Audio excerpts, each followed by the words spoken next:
ABC One Television. ABC One Television. ABC One Television. Le leader en actualité. Bandeko balandi mbote lelo tozali na esengo awa ya ko présenter bino magazine au Bosolo na politique. Nous sommes très contents d'ailleurs et je profite pour dire vous saluer d'abord là où vous êtes. Pourquoi pas vous souhaiter une très bonne semaine. Voilà, en complicité avec la chaîne panafricaine. 15 ans au service de la population. Merci à l'équipe qui sont fourrés au moulin pour la réalisation de ces magazines. Là, je vois derrière les caméras Kassanda Kassia, Bernard Nyumba, Gédéon, Ngoma. Et puis à la réalisation, je vois Yannick Mosengo accompagné par les directeurs techniques Fia Lungela. Bien. Lelo Ngai Yves Luamba, le cardinal, je suis très content pour présenter Bino Magazine Oyo par rapport à l'essentiel. Il y a l'actualité Oyo, toujours les Bino pour Lelo, Tomeka Kosolola. Entre temps, je profite d'ailleurs pour signaler Bino que nous avons une profonde douleur de vous annoncer la mort de célèbre catcheur albino. Voilà, au nom de Mwimba, Texas. Voilà, il est décédé suite d'un malaise. Voilà, hier, dimanche du 38e mois 2020. Voilà. Et au nom des magazines Bosolo na politique, nous présentons nos condoléances à la famille de notre ancien catcheur albino. Voilà, Mwimba, Texas. Très bien. Tobani pe essentiel ya l'actualité na biso oyo tokolobela awa na magazine oyo ya lelo Bosolo na politique. Lelo tokolobela la situation oyo ezali koleka awa na République démocratique du Congo, notamment na Kasumbalesa. Voilà oyo ebi ke FRDC a neutralisé Kibongo base Bilanga.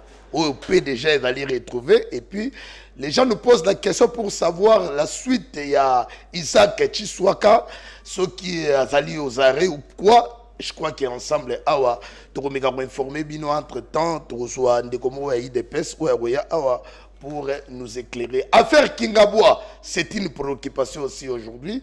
Tu vas entre temps. Todo peut sa bonne chance na ba finaliste nyoso ya secondaire pour lelo badali ko passer na séance ya ba épreuve ya dissertation. Voilà, oyo to pesi ba bonne chance vraiment na ba élève finaliste nyoso awa na République démocratique du Congo. Très bien. Toujours awa na kati ya magazine o to ko ça na pété situation ya ba fonctionnaires voilà sont maltraités. Chosifiés par la banque Ecobank. Ils sont payés dans une petite agence à un niveau ya INA. Voilà presque une affaire, il y a 45 entreprises. Voilà, il y a l'État Oyo badali kozwa badako futa bango na banque Oyo, il y a une agence Oyo ya INA, il y a Ecobank. Imaginez-vous. Ba fonctionnaire awa na Kinshasa basali combien? Mais bango nyo surtout bada sincère ou doit kambongo na agence moko. Et entre-temps, ils ont une date prévue sur Zimbongo wanate, il faut pas soutirer. Donc il y a un montant là prévu au bako kata yo comme une amende na poste salaire na yote. Vraiment, tous en mboka nini. Salaire na yo moko pour que nous rejoignions dans l'agence. Entre-temps, dans l'agence là, il y a une manœuvre organisée par les agents. Il y a agence Oyo ya Ecobank pour ça la rara que délai wana ezala dépasser pour bakata yo mbongo wana. Voilà, je crois que Toromika Kolobelela na là aussi des fonctionnaires ou abenga mina kombo ya parole Kamizelo. Voilà, a ça la pas invité na biso pour na kolobelela la situation. Il y a ba fonctionnaire mais tant que Toromika Kolobelela makambo ya enseignement o lelo to ebike ezali bongo mukolo ya séance ya ba épreuve ya dissertation. Entre temps, moi Yves Luamba je profite aussi pour na meka ko yamba pe lelo awa oto bana bango mes banani bande ko na biso pe badali ba enseignant mais mingi to lobela parce que rentrée scolaire ezali pour très bientôt na mois ya octobre. Voilà, je crois le 5 hein. Bon voilà, alors tu profiter pour ton meka ko lobela parce que l'enseignement est la moelle épinière de la société. Les autres ont un problème à la situation de mboka oyo. Ba jeune les loyo est-ce que l'éducation ni à qui la faute? Dalina ba enseignant et zalina l'état tout et zalina ba parents. tokomeka kolobelela makambo wana ba phénomène kuluna oyo lelo yo et comme lokola donc moi kutoloba ezati. Alors rapidement je suis déjà avec mes invités nayambi nani lelo nayambi je crois baza just au nombre de 5 todana monsieur Jean-Claude voilà Mabanga o topesi d'abord mbote na yo. Très bien. Azaye Mokote, je crois que nous avons malembe todana maman Dédé bonne année. Voilà, maman Dédé. Ouais, va comme bonne année, maman Dédé bonne année. Mbote na yo maman. Et puis tozali nande koroli konde on appelle si mbote na onde koroli. Très bien. Vous pouvez ça micro ana, va yo qui était. Vous ça micro après ça mbote na ba téléspectateur. Mbote na yo mwana mboka roli konde. Mbote mingi de cardinal. Très bien. Passez micro et pas ya maman Mami Kikunda, voilà. Maman Mami mbote na yo. Mbote. Très bien. Et puis toke pa ya ndeko Kilongo Nikeze o to pesi mbote na yo. Merci mingi ndeko sango. Très bien. Misa Ebandi. Donc ça là moi lecture il y a quelques actualités automédiques pour retenir mais c'est une vraiment préoccupation pour nous pour les lois ça fait banana biso bazali ko passer na ba épreuve il y a dissertation pour la lelo avec tous les respects la moni boza la ba bodo respecter toujours na ba geste barrière voilà mais na sengi na bino bolongo la mo ba masque muketo ba yoga bino très bien boza protéger yawa les plateaux est désinfecté très bien. N'abandez pas à Ndeko Jean-Claude Mabanga, voilà. Un petit message d'abord, naba élève finaliste au Lilo, va nous passer la première épreuve de dissertation. Merci cardinal, je souhaitais na bana nyonso ya République démocratique du Congo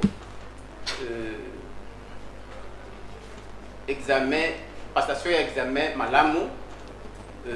Malgré année en haut et s'il n'a pas beaucoup de délai, dans les liquides maté ya oyo bango balandaki. S'occuper l'État oyo azali organisateur ya éducation. A tunaki mituna kaka na maté ya oyo bana wana ba monaki yango balakisi ba pesa ki bango. Tout souhaiter bana wana examen malamu et nous pensons que résultat ya malamu et kozala. Et donc, mon côté, tu peux peut-être zali, ce qui questionnaire et qu'on kamatape, ba matière il y a 3e trimestre, on a besoin de condamner et vous allez mal parce que ba matière jusque là, tu y dit que ba matière est sur qui na 2e trimestre. Oui. Donc, ce qui n'a pas questionnaire, si Miami Polo tu y dit que Toyoki qui est questionnaire qui peut na mituna il y a 3e trimestre on a de se faire la tête pour y sa pouvoir organisateur que à sali moi mbeba oyo akaki kusala ya au moins on peut si bango et bonne chance na momeka na bango. Très bien. Voilà toke pa ya maman Dédé voilà rapidement un petit message na ba finaliste bana o lelo yo ba bandi na ba séance na bango ya ba épreuve ya etc. Bon, et ça c'est là que baza encourager basa l'examen bien et là comme makambo anda otanga des directeurs à lobby soki ba poser bango ba question là makambo batanga ki ba kwa faute en bien. Très bien. C'est ça. Je crois que essentiel déjà ngo wana pour directeur yo mo ndeko lobby. Alors to bande pas yande ko roli konde na bolinga ozwa micro na yo voilà il faut ça toujours na maboko. Boni année oyo fona yo comme système éducatif makambo tamboli neni. Merci beaucoup Sango. Donc pour nangana bolo ba na année onde to bandaki malamu ndenge bambula nyonso to bandaka malheureusement to kutanaki na o to kutanaki nango maladie ya Covid oyo etaki biso nyonso na difficulté mais gloire soit rendue à l'Éternel parce que makambo yo biso to monument grâce moko boyi awa na Congo par rapport à d'autres pays. Alors nzamba sali te to meka ko suki sata moi mukie na moi quelque na ma classe terminale.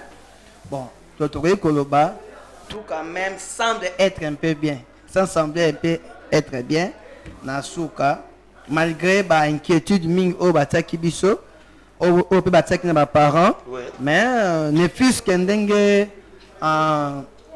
bana na biso ba classe terminale ba silisi classe na bango. Oui. Yango ça vraiment donc moi malam tout se peli quand même parce que ça essaye un peu de ternir un peu notre image mais la monnaie c'est moi malam dingue. Très bien. Donc commune. Mais ça maman mamie qui kunda. Donc voilà, puis ça micro. Est-ce que les enfants ont bien assimilé la matière? Oui, bien sûr, bana batangaki première période, deuxième période, quand les secondaires pour la troisième, heure juste la début la troisième période. La pandémie. Pandémie et koya. Oui. Makamio surtout, biso net na maternelle, tu arrêta qui makamio surtout pour te donner un programme ya collé bana. Moi tout ça là mo ezala quitté. Tu arrêta ka bon siko ba parents ba comment peut déranger biso madame est-ce que nini boko ko ça ndenge nini. Malade est déjà pour bouleverser le programme scolaire. Tout ça qui est obligé à arrêter au niveau de la maternelle et on sait les locaux montés. Et on te vend du cas de l'année prochaine des tours. Très bien. Toké pas à moi na moka Kilongo Nikez. Merci Miguel Sango. On a ngai Monica malade on ndenge saraki. Profiter pour surprendre le biso pour arrêter. Mais grâce à moi que ça la main. Oui, grâce à moi est-ce que vous êtes satisfait de les lots toquer la continuité parce que tu as dit dans l'année blanche mais en fait toquer quand même dans l'année tant soit peu toquer dans l'année souka. Oui, toquer dans l'année souka, tu as dit satisfait mais et là que moi tu sais dans le gouvernement année prochaine dès que bana zonga il faut tout récupérer bana wana. On va les sons au va zui. Tout ce qui est dans deuxième trimestre. Moi, je vais leçon il y a troisième trimestre, il y a un de mes macabana dans la classe montante. Mais, moni ba leçon yo sauté. Il y a un autre singa na mu. Tout bana. Très bien. Il faut tout récupérer bana wana na ba leçon o etikalaki. Très bien. O bana na biso bana na retard ya matière. Merci. Sikonde wana dagi début, il a juste introduction, siko makambo bandi. Makambo est très important pour trouver mega solo la awa. Les loyaux, toqué dans ma caboya gratuité. Année yango d'ailleurs le la mwa bukana lokolo. Mais toqué nango ti tokomi nango na suka. Na bande pa ina yo directeur Jean-Claude Mabanga. Mega boyi bisabiso. Makambo ya gratuité oyo. Année oyo scolaire oyo de 2019-2020. Boni eta moli nini. Merci beaucoup Ndeko Cardinal. Na pour répondre na volé mi balé to misak. Na répondre yango constitutionnellement et puis na répondre yango na lolenge ezotambola pona ba école privée po awo ya minga na plateau na yo au même état lokola molakisi oya manga pe mbala moko lokola secrétaire général ya syndicat ya ba enseignant ya ba école privée na Congo. Très bien. Comme ça na kokoka ça la différence na ya no oyo na lingi na pesa na mutuna na yo. Très bien. Na lobe la gratuité. Gratuité ezali constitutionnelle et pesami bobele pona biteyelo oyo l'état afutaka balakisi mosolo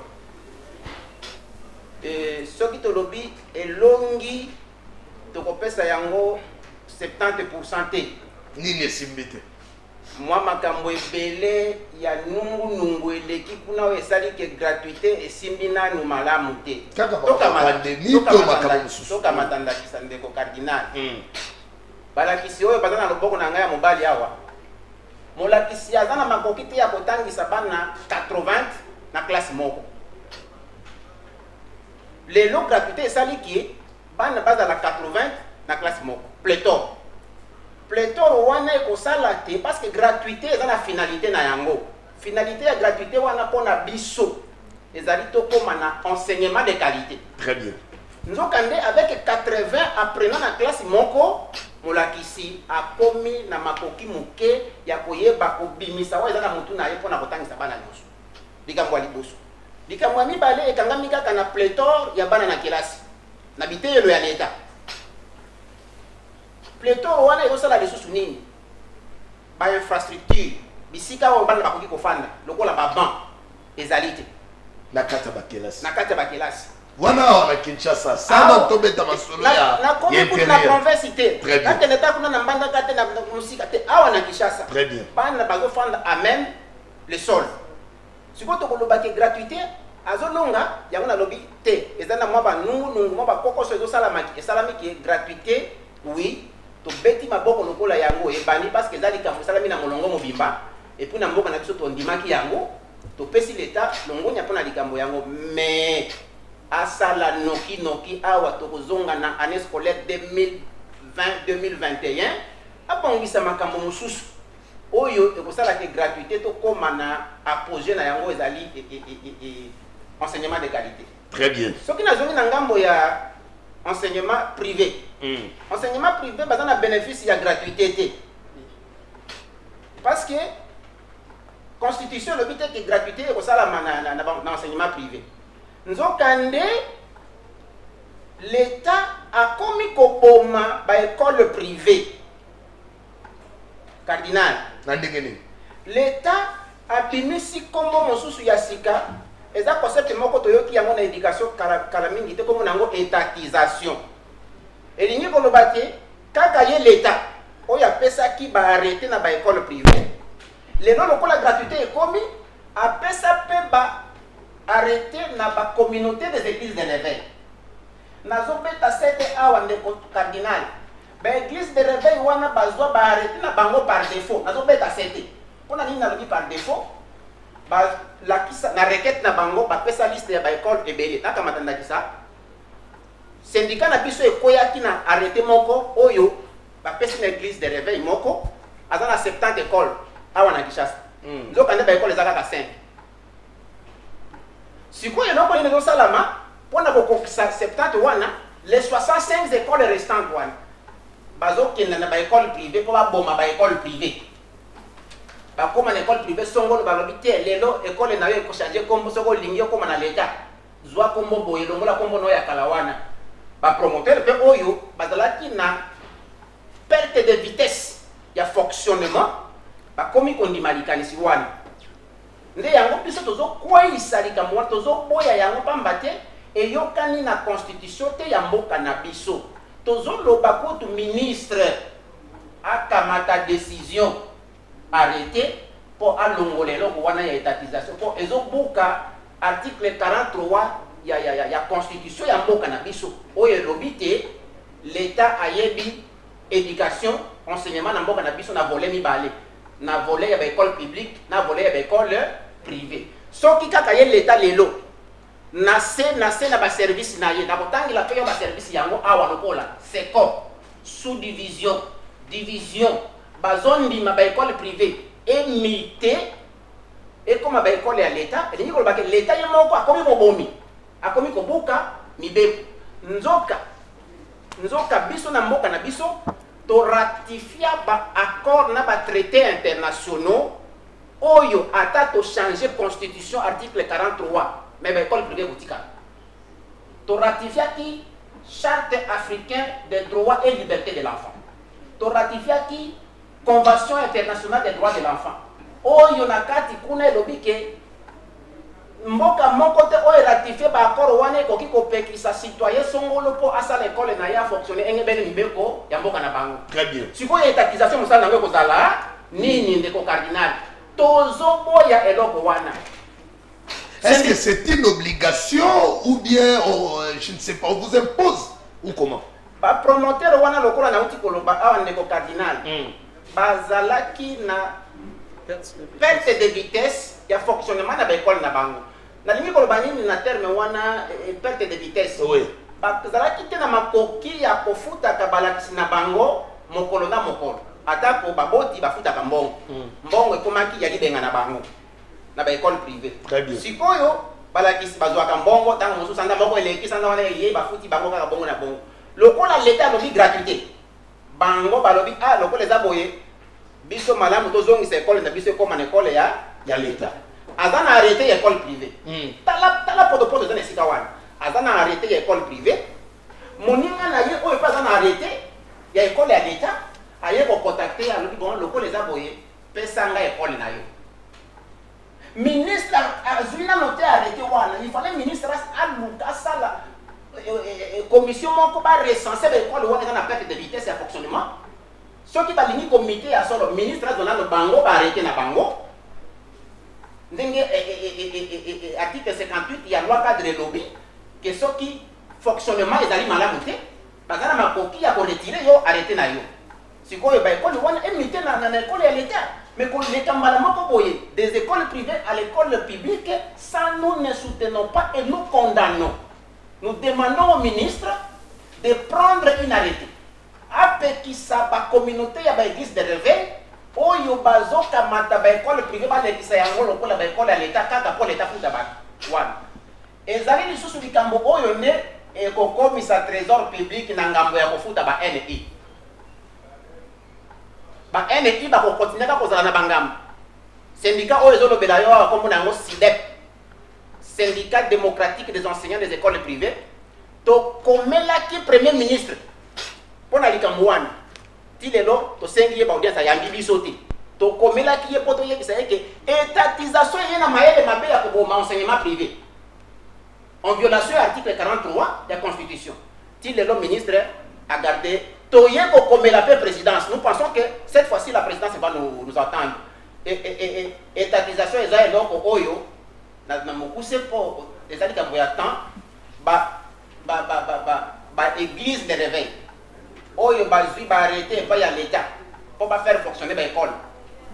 Alors la communauté wana ba ke pa l'état ba la kisi l'état ba école fictive lokola ba la kisi l'état ba école fictive l'état azana motomo article 58 ya loi cadre de l'obédience de makambo mibale tango nini l'état ko kamata ko boto la yo arrêté ce qui ba condition ya optation ya arrêté condition d'optation de la ki malamu te ya mibale ce qui fonctionnement na yo pezali malamu te. Tant que vous avez l'état que l'école n'a arrêté dans l'école 70, mais la terre est 5. Est-ce que la condition d'optation est arrêtée dans l'état normal? Mais si vous avez un ministre à la commission, vous devez recenser au moins 8 communautés des églises de réveil. Oh, yo bado sala poto wana. Ah, on a fait à cette pour la converse éducationnelle, il y a tant. Rentrée scolaire, on est prévu le 5 octobre. Le 5 octobre. Ce qui ministère provincial ou national basali attention école privée pour la nachangute. École privée pour la nachangute. Nous avons continué pour insister ce qui ministère a sali attention école privée pour la nachangute pour ba école privée nyonso ya changu et somami na ba communauté wana. Ndé loko sotozo ya yango wana. Pour l'état est moko ba école za nango muke, ba école za nango muke akokokate kotangisa bana nyonso oyo bazali soit awana kishasa soit. Très bien. Merci beaucoup monsieur Jean-Claude Kabamba, voilà Kabanga, voilà. Mabanga, voilà. Tous ont évolué na yo na magazine oboso na politique na tingela gi autant surtout dans matière où on maîtriser bien, on me capeda pour expliquer na bandeko ba olanda yo ba konti. Badala informer la situation on est dans l'Ibolika awa na makambo ya gratuité. Toke makambo ngwa ba palier toki 800 millions côté au Banque mondiale makambo kili. Toke pa ya maman Dédé Boni. Est-ce que vous reçoivez bon on a bino régulièrement? Papa cardinal. Biso dona habité lokwa messia utikoloba. Si tout secteur renseignement côté va privé va négliger makasi. Tu as négligé parce que l'État est abandonné la gestion de l'école privée. Vous avez la privée ou dans l'État? Dans la privée. Donc, vous avez la privée, vous n'en parlons même pas. Voilà. Très bien. C'est-à-dire... La nouvelle unité, peut côté et pas l'État, va foutre à marater, va NPT, c'est quoi? Très bien. Là-dessus, on continue. Et ça passe, abandonné la gestion de la promoteur.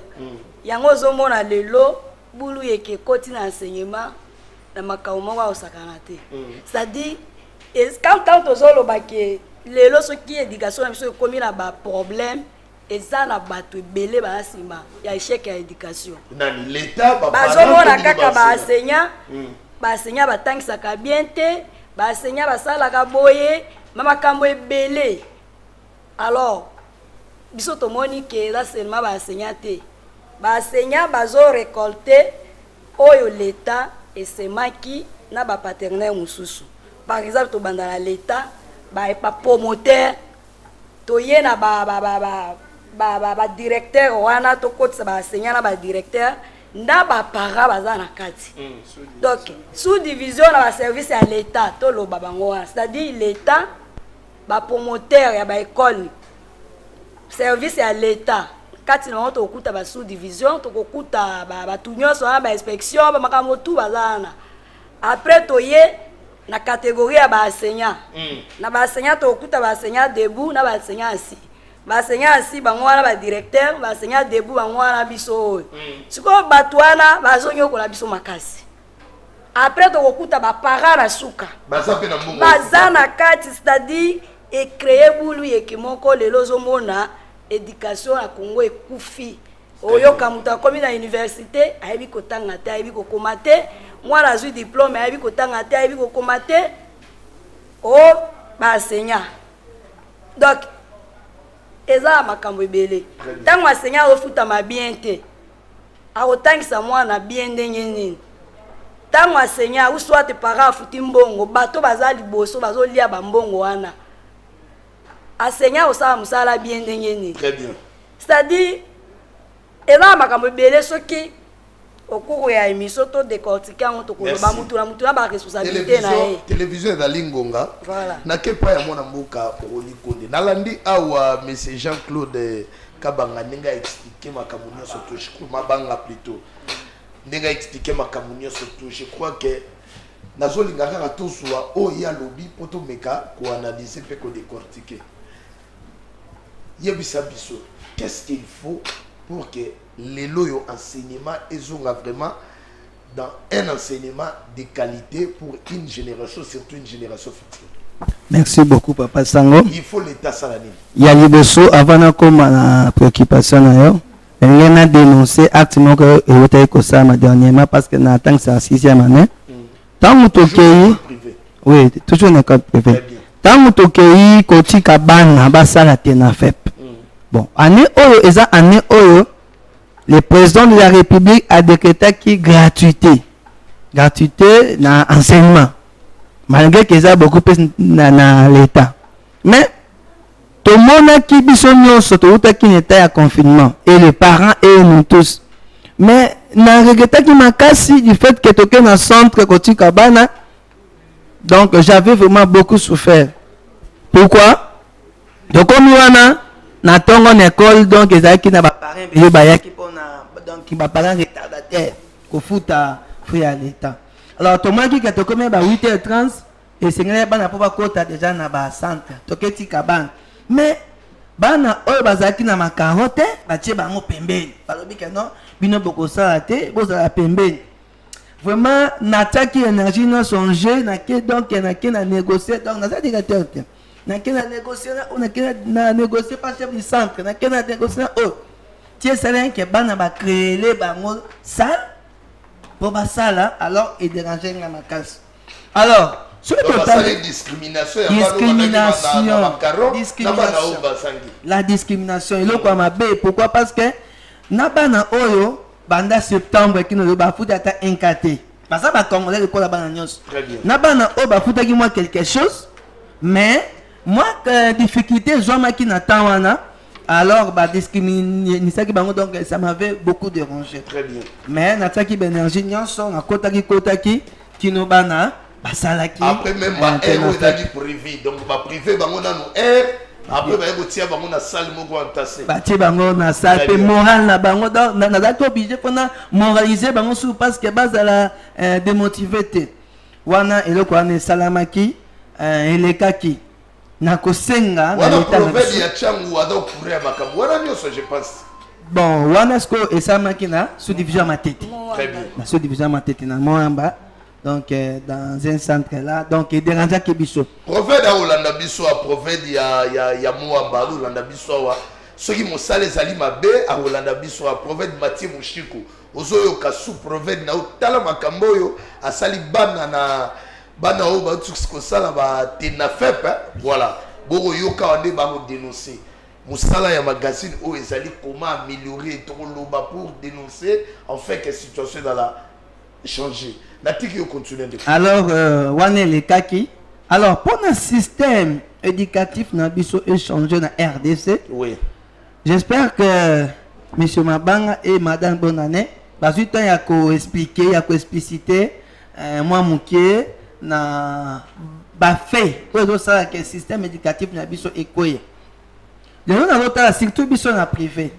Comment nous avons travaillé comme journalier. Donc, nous avons privé, donc nous travaillons comme donc nous travaillons, nous éviter que des comptes finaux les araka, au cas où au cas où on a un problème, donc il n'y a personne qui s'en charge. Yo moko kaka na mbongo ba futa wana ezalo beli, ezalo zuboye kaka yo moko. Alors, eloko wana eza ko déranger biso makasi. To lingi to zala considérer le ko la ba janios. Lelo soki na longwe na musala enseignement parce que toujours formé batu. Très bien. Alors pourquoi to zanga ba de compte final? To zala ko la ba tout monde dans ba ça qui est le côté or que to pesa formation dans la société congolaise. Ils ont dérangé ma casse. Très bien. Moussa, oh, tous jamais ma décision à côté Kango, tout ça va mettre nous sur. Éducation, mais on n'a pas éducation au boité. To komi parce que batata na biso na ba ajora, car en enseignement ba somba ma pas. On a retourné. Bolini qu'est-ce qui peut être amélioré en fait que Makamouana cette fois-ci na année scolaire autour banda en 2020-2021. Makambo ezala un peu ajusté. Na lingi na epenge loko moko pona kotia mwa mai muke nesika oyo papa mabanga tiaki mwa nakosenga l'état ameka kosala subvention na quelques écoles ameka ko subventionner ba kolo kozala volontiers ba subventionner ministère na biso pe enseignement balandela biso na école nyonso surtout école privée toza na posa pe na suka musana na yo bazuma des comptes final et pesi yo esunga libota na yo parce que toza na basi toza na bana lelo soki mwana beli soki nini donc toza ka biso abandonné. Très bien. Ah on a confinement ah ils ont mis ma garantie si pourquoi parce que on n'était pas payé qui pensait à nous à cet temps-là. Alors on est abandonné à notre triste sort. Merci. Alors nous avons l'état à l'India makambo na biso l'état congolais toza ba citoyen congolais nyonso. Kami vraiment l'état a tal makambo na biso batala biso kaka te ndenge bazota ba mususu non biso nyonso balandela biso basola te na ba promoteur na banani pour certains na biso ezala sécurisé et la garantie. C'est ça un peu ce que j'allais un peu dire là. Merci, je crois que Malouba César Souté on a Van Mingi la directeur entre temps il y a basu deuxième groupe et bandeko mususu baye basapina masolo akoluba. Oui, donc moi, on a zakki on a pu copier ça, très bien. N'inquiète pas, maman, mamie Kikunda, voilà. Maman, Nayoki Negonega Lobby, yo pour y combattre. Merci pour la parole. Par exemple, lobby au Italie, mon solo pour la base enseignant. Oui, il y a solo bassin, tout ça, tout le pays ça va bana maïele, tout le pays ça bana maïele, bana lobby va kokoma va konzi.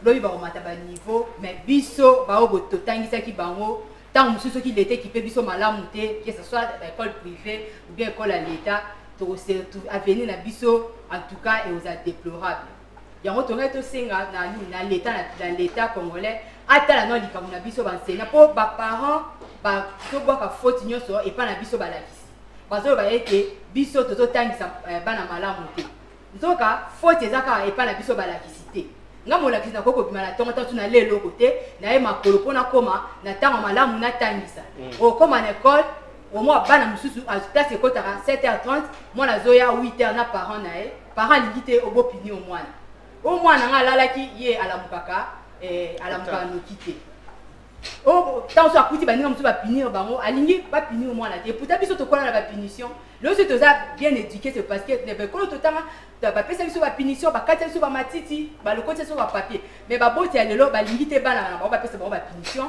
mo boti ye moko mwana nga ba beta ka été oui nini de enseignement congolais ba boy l'inspection so ba boy to beta bana to beta bana mais to za mo ba punition mi to pesa bana mais net ko faire ingénieur mwana ou soit côté ça mwana elomina coin ata la côté baninga bazate eza ba parents baninga te ndenga dorlota mwana ena ndaku alingi aya ko imposer bino ba enseigner bo banda ko landa ndengo ya dorlota bana na ndaku nibo banda ko sala et pourtant eza bon te mwana a raté éducation na famille a récupérer une école Et donc, on va pas et surtout, on a vraiment une tâche, vraiment pour la surtout pour la base d'éducation ya ban. Oui, papa, et là, on va pas bazo nga ko comprendre biso toujours ça les formes mais bazo comprendre biso bazo faire sa faute union so et pas ya ba enseignant. Na suka na so ki mwana zuite alingi pe mwana répondre en été. Nga mwana ako doubler te nga na fisi na futa minava na ngai mobimba mwana il faut à passer classe. To komi likolomo mukuse likomoko molai.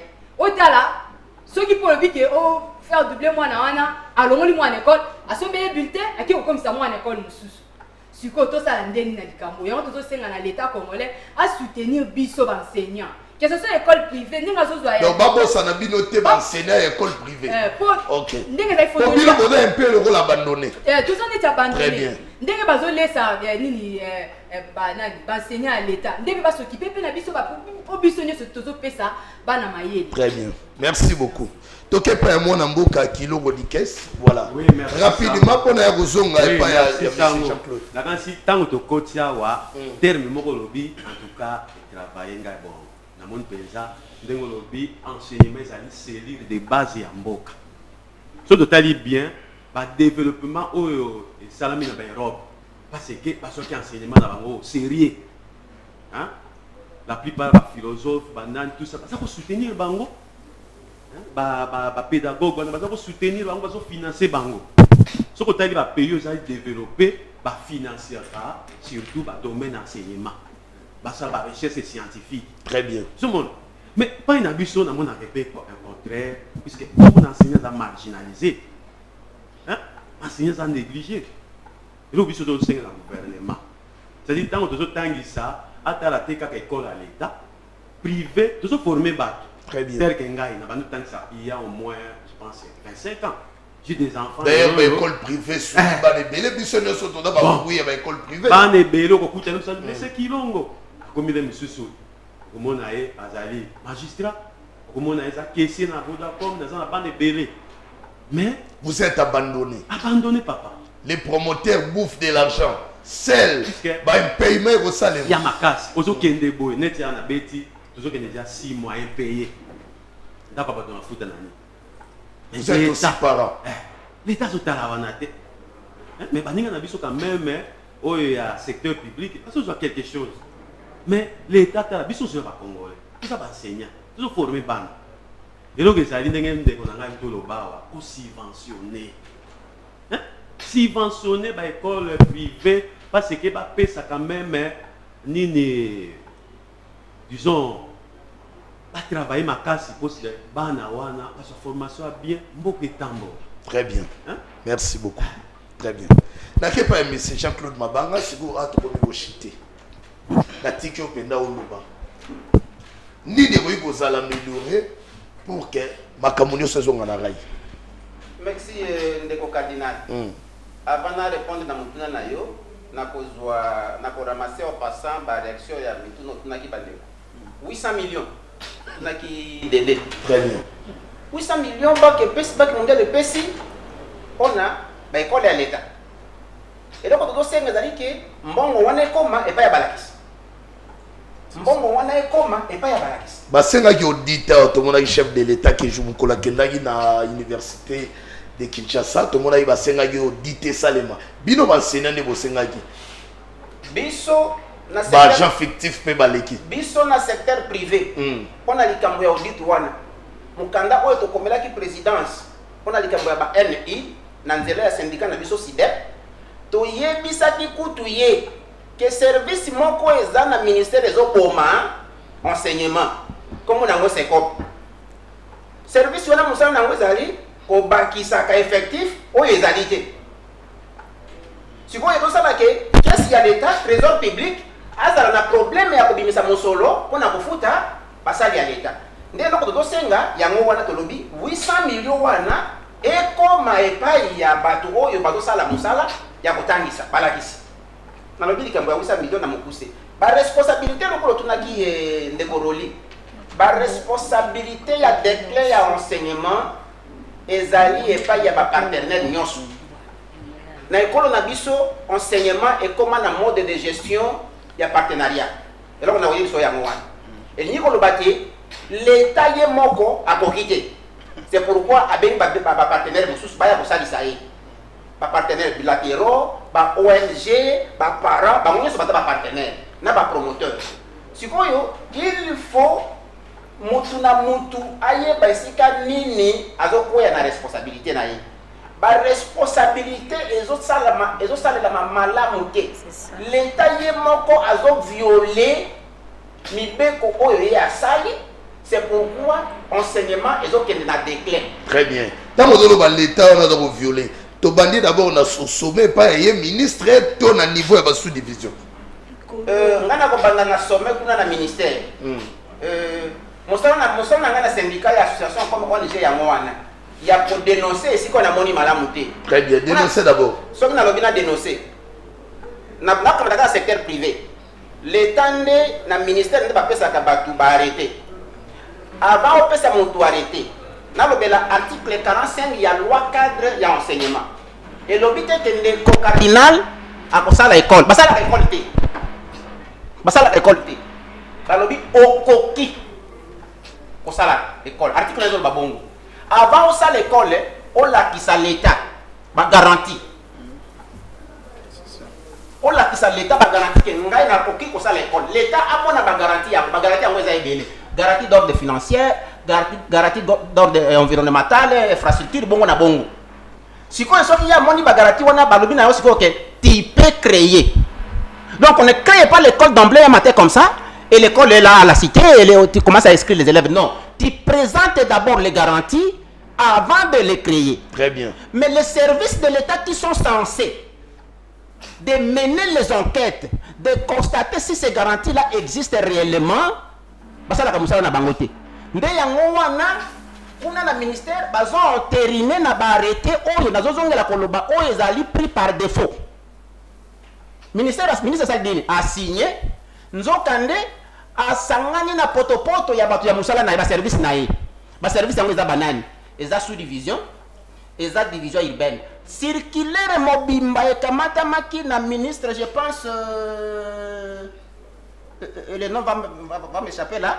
Circulaire mobimbe kamata maki na ministre kolobake liboso ya kobongisa cartographie ya ba école province éducationnelle lokola Moamba lokola Tsango nde basala ka musala wana bakei kotala ndeko cardinal dosenga afungula école.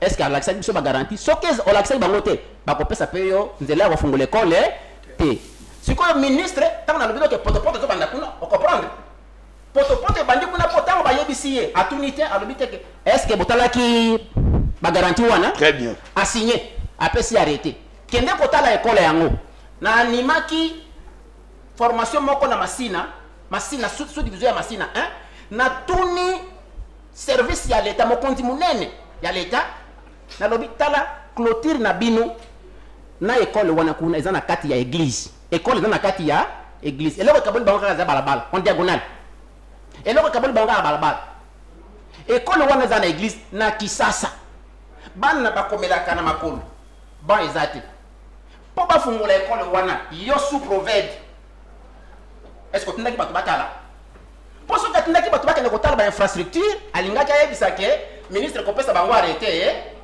très bien au moins si le ministre a pas na bango donc awanga nazoloba ke l'état nde moyini ya enseignement na mboka na biso donc l'état ce qui a bongisi te azui ba responsabilité na yete ata toke na gratuité 20 ans après qualité otika no sala qualité na bandaki koloba ke apogée ya gratuité ezali enseignement de qualité tokoko make po poto ebandi kuna epai na ye moko. Très bien directeur d'accord bina suka na tikeli yo 2 minutes au conclure en attendant ya mamna lumbangu mwana mbuka ou azali pe journaliste amembeli biso makambo Paul Tosu et puis parole Kamizelo o ba libiso masolo mususu toujours dans le dossier de la République démocratique du Congo. Je vous laisse l'état à résumer au sein de la conclusion et à passage Nabino Awa dans le magazine Bosolo na politique. Merci beaucoup Ndeko Cardinal. Résumé na biso koki kozala boye.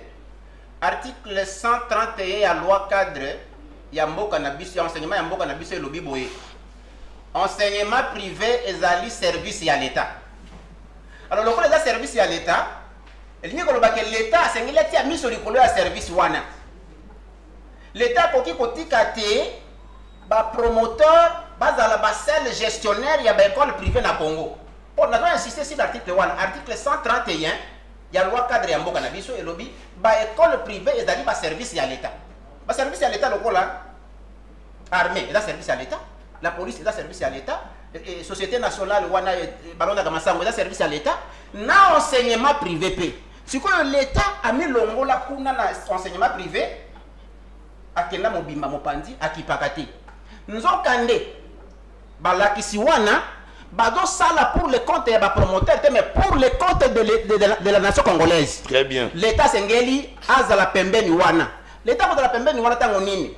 En conclusion, l'état sengeli atinda ba agent ba service na yo baza compétent. Ngai mot na lobike. Eza décret loi. Décret loi de mot lobike ba yebaka agent de l'état soki azali compétent. Alors soki azali compétent et surtout ko dénoncer yango. Ba agent ya service à l'état.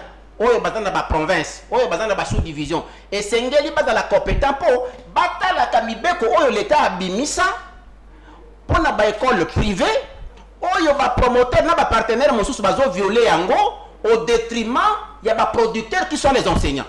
Soki to sali bongo te ngana kama ka mingi ndeko cardinal tango bazono baki enseignement na Congo bazo pesa rapport moko annuel. Tozo pesa 85% ya mosala salami malamu. Balobelaka rapport yango pour l'enseignement public, tout peut pour l'enseignement privé. Pour ceux qui par rapport à nous, le mané bimaka pour na école privée pe lokola. Ngana ko diko zongisa yango ata na 42%.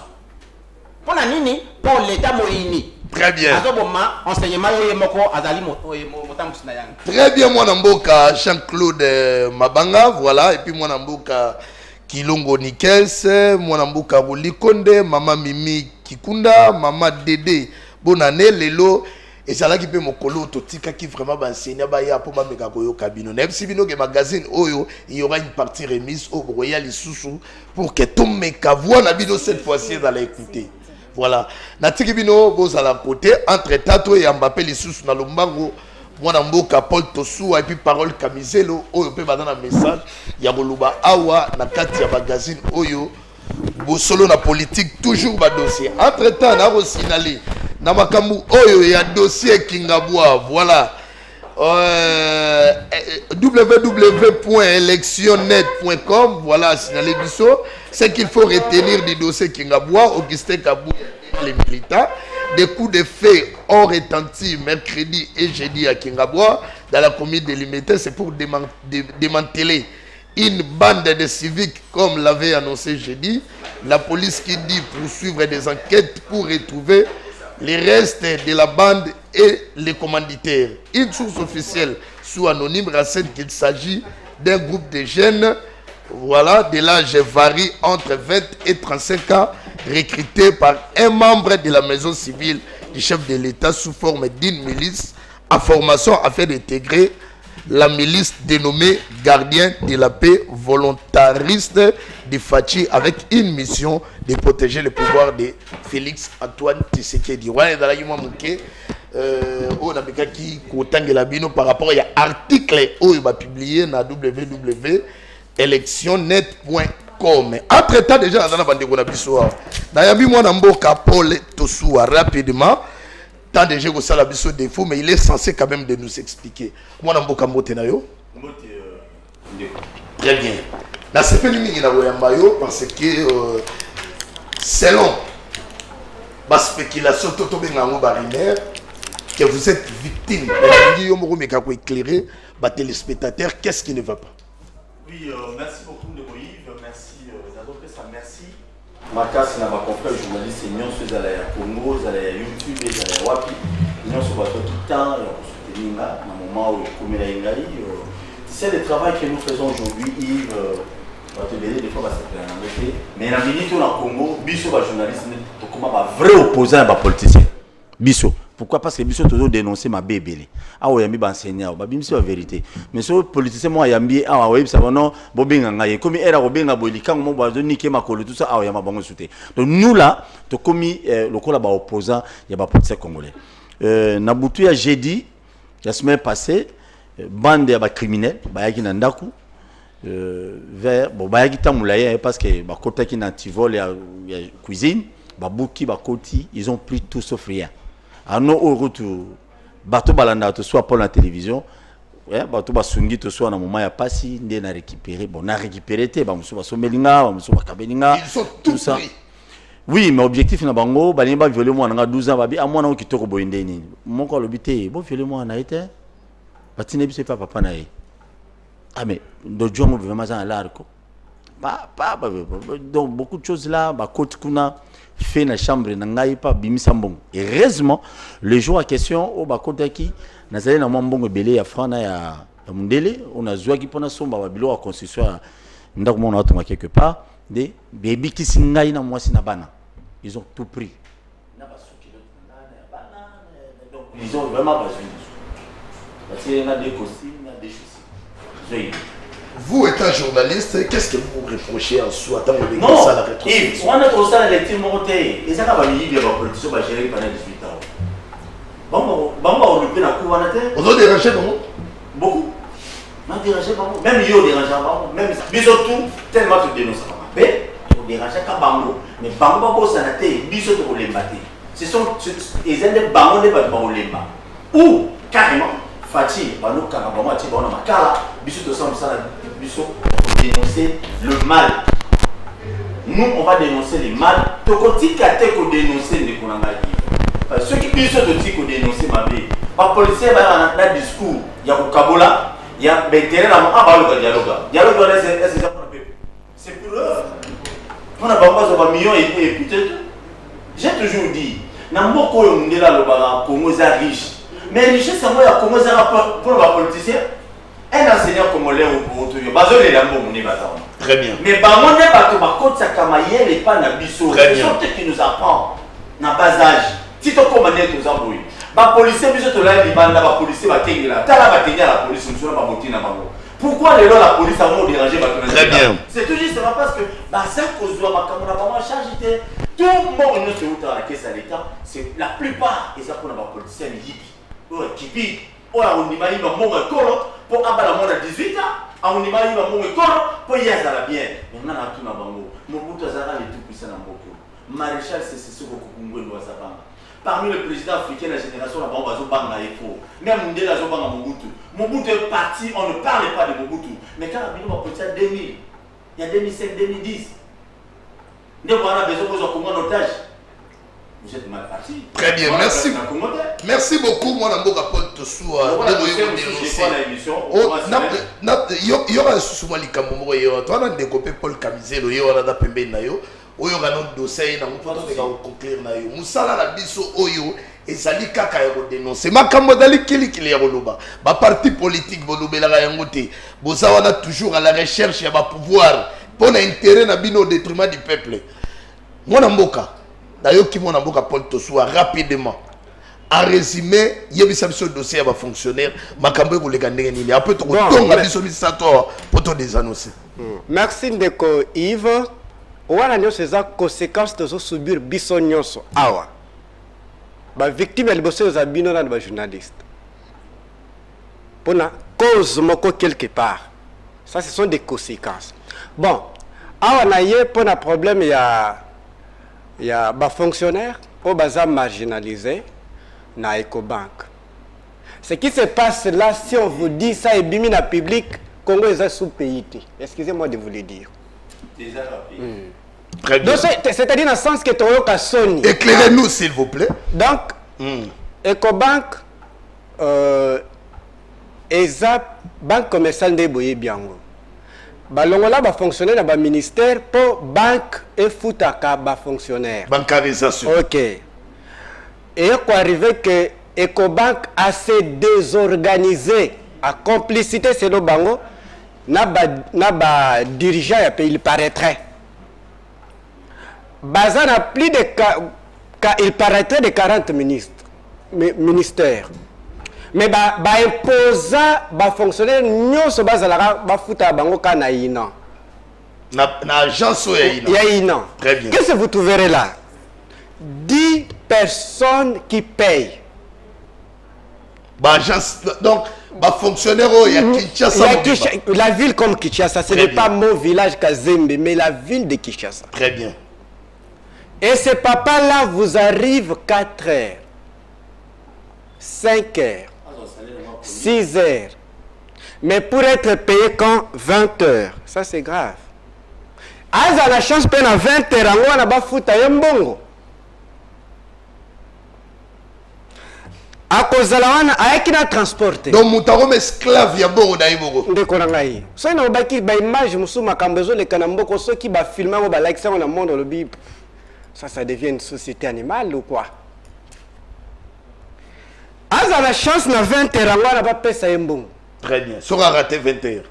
Il est obligé de retourner pied à ça la na mongo na ye moga mi futeli transport. Je vous dis vrai.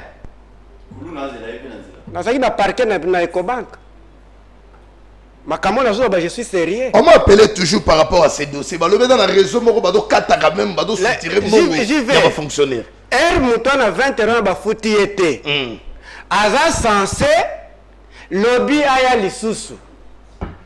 Alors, comme on a qu'on a 20, 23 heures, les autres qui arrivent 0 heure à la maison. C'est comme là, on a courage de affronter Bango. Ils viennent me faire des rapports. Et puis, je suis ceux qui m'ont dit la réalité pour les caboter. Vous aussi êtes un fonctionnaire. Oui, moi, je mérite moi respect mon pour na même Bango na dénoncer yango basala net moi honneur. Mais pour ne pas trahir mes compatriotes, je leur avais dit pas question. Ce qui n'a pas de comme un combo na liste. Nous allons créer un mouvement de salariat. Nous allons créer pour créer un rapport de force. Je ne vais pas acquiser ou Ecobank na ba ministre. En tout cas, là, je ne ferai pas. Ce qu'on s'en fout. Pour nous dire que les complices na makambango wana. C'est un pouvoir qui ne manque pas du peuple. C'est normal. Quand vous comparez l'histoire de la France, Gaulle de l'époque, avec ce qui se passe maintenant au Congo, c'est identique. Très bien. Je peux regretter. Très bien. Bon, maintenant, qu'est-ce qu'il faut? Nous allons sensibiliser les fonctionnaires. Oui. Nous allons les faire impliquer les notions de revendication pacifiquement. Et puis, pour saisir l'autorité, comme l'a dit un directeur qui était ici, mais je pense qu'ils vont rester à fond parce que Bayebi en haut. Autorité. Bayebi. Mais tu bisabango kaka. Moi, ils ont surpris ngate. Nous sommes les cas dans tous les domaines. Ils ont surpris que notre société n'est pas gérée. Notre société est pillée. Et on a qui battre les boss, on a victime de Cambodge, c'est vous. Et on a lobby, on va vous arrêter. Tous, on va s'assimer. Donc, tu es ici à Ecobank boy. À ça là tout. A fonctionné comme une banque. J'ai parlé avec le chef Nabango, je lui avais dit, Ndeko, yo, vous allez la voiture, tu viens dans une banque, 5 heures, on te paye 19 heures. Tu peux accepter. Très bien. Merci, Nalingi, pour conclure, pour nous ne pas moi d'amboka Ndeko Tosua, où on a enseigné à lobby, na où yo lobby pour biso skoto salandesco conclusion et puis on a des annonces. Nalingi na le faire bien comprendre l'homme soubo. Oui, la Corée du Nord, renseigné à Zakanzambe. Et ça, tout est à bon, on a vu ça qui a la tableau noir. Azate, il faut que tu tableau, on n'a pas au bon à la vie. Sinon, tu n'es pas une personne. Très bien. Merci beaucoup, mon amboka Paul, mon amboka Parole, Camizelo. Voilà un passage dans la politique. Un Congolais vit dans son propre pays, dans une prison à ciel ouvert. Voilà, mon amboka Paul Tosua. En résumé, oyambi bandeko balobi, oyoki deuxième dossier balobi, yo pe kotona dossier na. Qu'est-ce qu'on peut retenir de ces pays? Mon dossier na ngai ba bien biso ba kufa ba frangi ki ba kufa ba jeunesse pays ba boma mama tu pour nous ça là on a un tel dossier bon bomate. Donc c'est ça. Joseph Kabila le ba to banga liwata. Parce que liwata ne hôtel nous na autant en fait, je vais dire toujours ces mêmes choses, mais ça, je vais placer un mot. Comment il y a Ecobank qui a posé un problème? Parce que comment 40 ministères au Tini Banque de Ecobank et puis l'agence signé une agence Cameroun. Très bien. Ces politiciens vont les mappés. C'est ça que j'ai dit, ils sont bien. Par pourcentage, n'a pas moins dans la carte. Vous, les fonctionnaires qui me suivent à la maison, Bino va vous avez escalier là-bas au moment de l'élection. Voilà ma base, ça la Bino Lelo. Parce que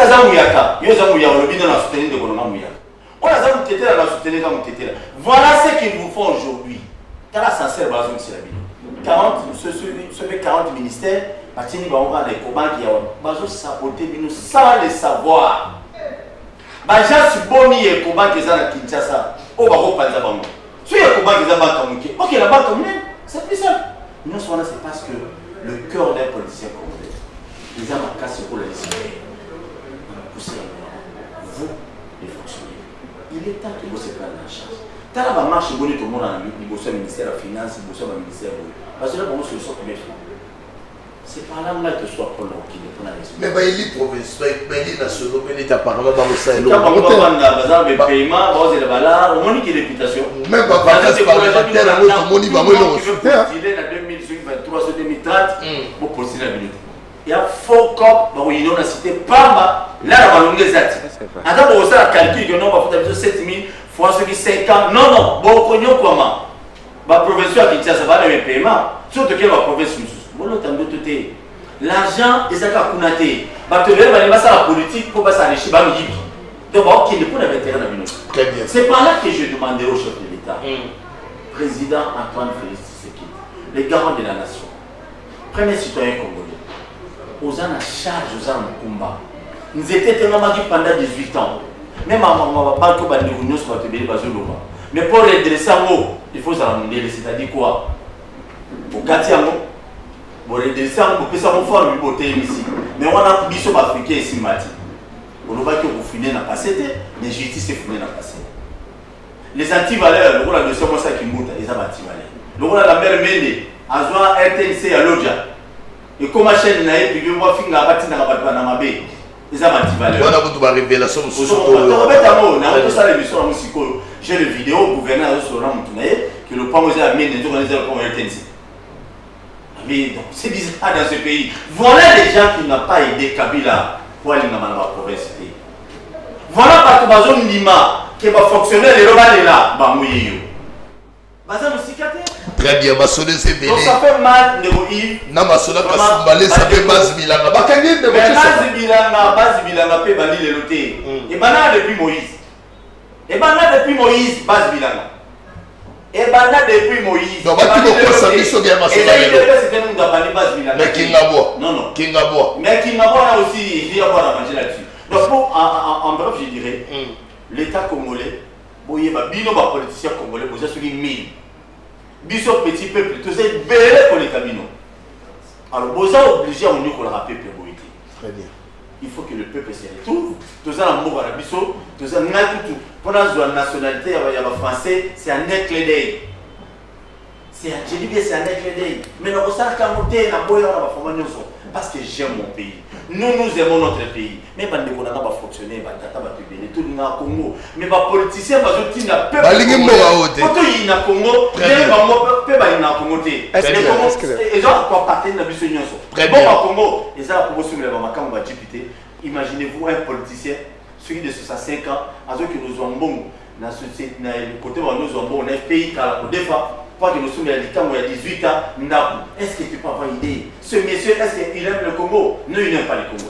Merci beaucoup, mon ami Kapol Toussou. Attends, le cinéma, il a mis sur le débat, le enseignant, le Bakuma Bandima Moussala comme apostolat. Babo Kanye, le risque qu'il crée, tout le monde me dit pourquoi. Fonctionnaire marginalisé dans 4 ya propre Mouganaï. Togo vivre wapi le seul patrimoine to anango ezala République démocratique du Congo. De report to sou ana bande konyo surtout ko zonga lisusu pour to beta masolo toujours dans un seul souci mboga wekele liboso. Soki bo sepen dans magazine oyo bo pesa merci na Gédéongo mana fia ngela pe na équipe technique nyoso o bazala ki ofure au moulin pour na pesa bino ba image ya qualité à travers magazine oyo na politique. Ngai wabino cardinal Yves Lois maratiki bino neto kutana mikolo za likoya. Qui me au 4 botana bino.